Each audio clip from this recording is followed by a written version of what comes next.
राजाओं का पहला ग्रंथ अध्याय 17 पद संख्या 10 से 16 तक। एलियाह उठकर रसप्ता गया। शहर के फाटक पर पहुंचकर उसने वहां लकड़ी बटोरती हुई एक विधवा को देखा और उसे बुलाकर कहा, मुझे पीने के लिए घड़े में थोड़ा सा पानी ला दो। वह पानी लाने जा रही थी कि उसने उसे पुकार कर कहा, मुझे थोड़ी सी रोटी भी ला दो। उसने उत्तर दिया, आपका ईश्वर जीवंत प्रभु इस बात का साक्षी है कि मेरे पास रोटी नहीं रह गई है।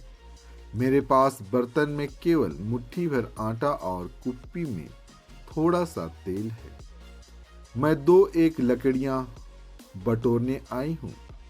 अब घर जाकर उसे अपने लिए और अपने बेटे के लिए पकाती हूँ। हम उसे खाएंगे और इसके बाद हम मर जाएंगे।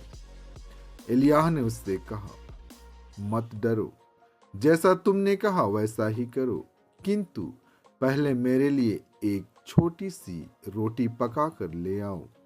इसके बाद अपने लिए और अपने बेटे के लिए तैयार करना, क्योंकि इस्राएल का प्रभु ईश्वर यह कहता है, जिस दिन तक प्रभु पृथ्वी पर पानी न बरसाए उस दिन तक न तो बर्तन में आटा समाप्त होगा और न तेल की कुप्पी खाली होगी।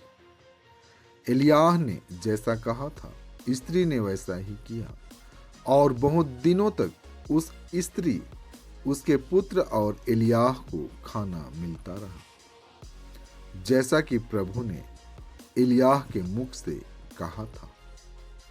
न तो बर्तन में आटा समाप्त हुआ और न तेल की कुप्पी खाली हुई।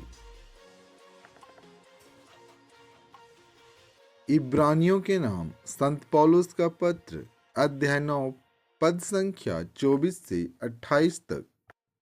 क्योंकि ईसा ने हाथ के बने हुए उस मंदिर में प्रवेश नहीं किया जो वास्तविक मंदिर का प्रतीक मात्र है।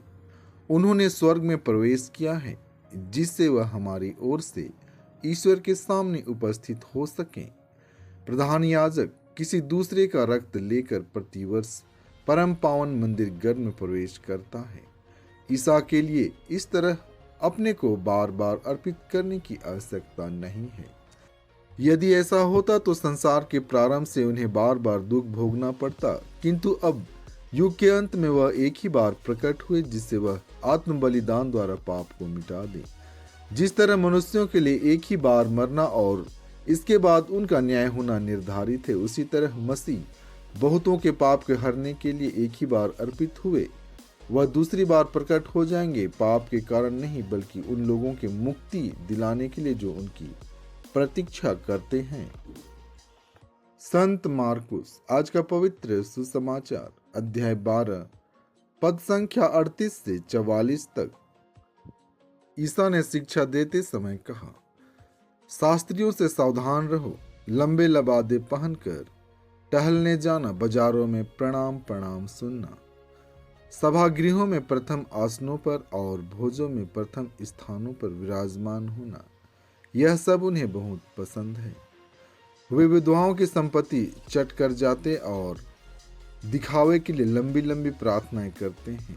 उन लोगों को बड़ी कठोर दंडाज्ञा मिलेगी। ईसा खजाने के सामने बैठकर लोगों को उसमें सिक्के डालते हुए देख रहे थे। बहुत से धनी बहुत दे रहे थे। एक कंगाल विधवा आई और उसने 2 अधेले अर्थात 1 पैसा डाल दिया।